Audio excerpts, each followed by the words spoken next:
PI planning in regulated environments is brought to you by piplanning.io.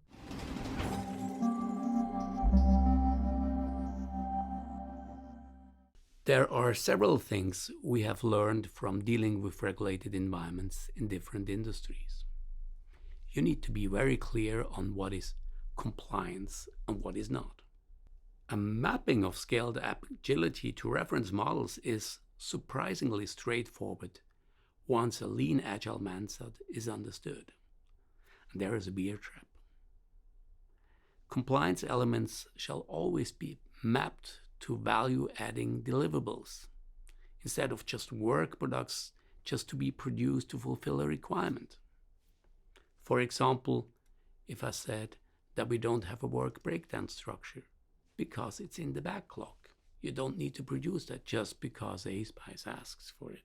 So you need to define clearly the deliverables of each activity. There's always a minimal one, and this one needs to be value-adding. It's not just a report. You have either risk or not, but you don't have a risk list. It's just a report. Having good automated mechanisms to prove mappings to reference models is really needed to reduce a discussion time and interpretation games. Some reference models ask you to differentiate between the process and product-specific requirements, and you need to scope those requirements for this purpose. If you talk to assessors, you will discover that compliance is often a negotiation game. Don't forget the human element of stakeholders and appraisers. You need to understand of how we do compliance, and this is often based on a long legacy of deeply ingrained expectations and patterns.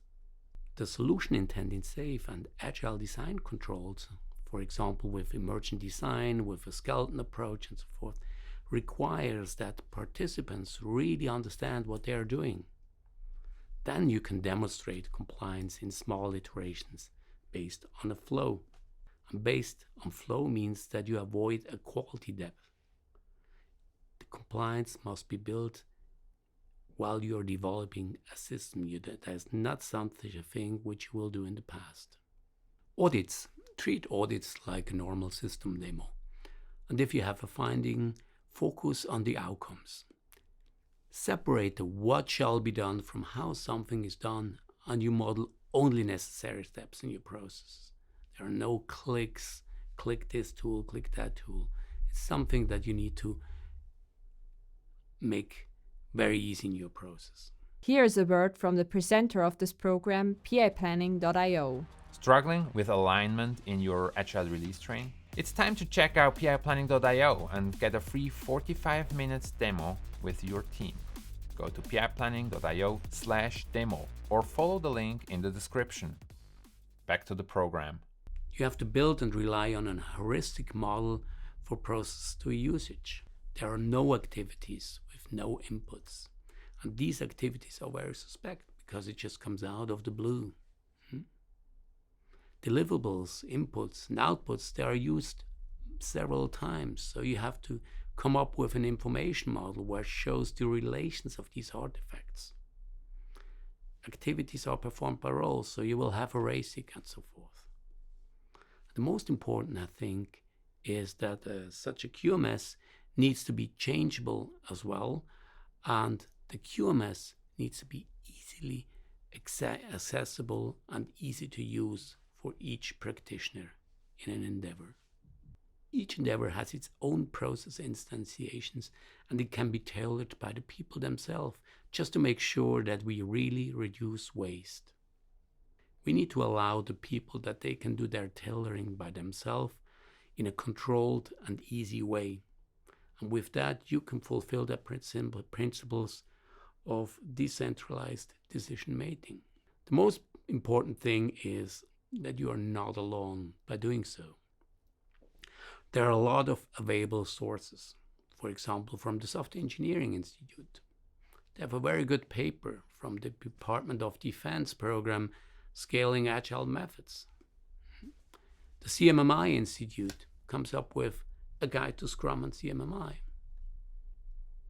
And for me, I think this is the best paper. It's the Tier 45 paper from the AAMI, Agile Practices in the Development of Medical Device Software.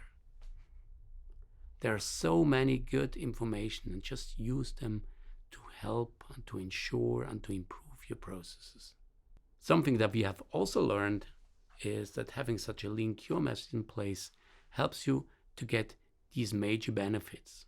First, it will allow you to master complexity and to ensure compliance to various regulated environments. Secondly, and this is the most important, is that it will accelerate your transformation towards being a lean, agile organization. According to feedback from our customers, they spend dramatically less discussion time to interpret SAFe, and the ramp-up time for new hires is reduced by up to 2/3. The third thing is that you will learn and improve relentlessly. There will be so many new learnings, and having such a system in place, it's very easy to track and show relevant changes for each practitioner. If you want to hear more about that, just read our case studies, visit our webpage, or get in contact with us.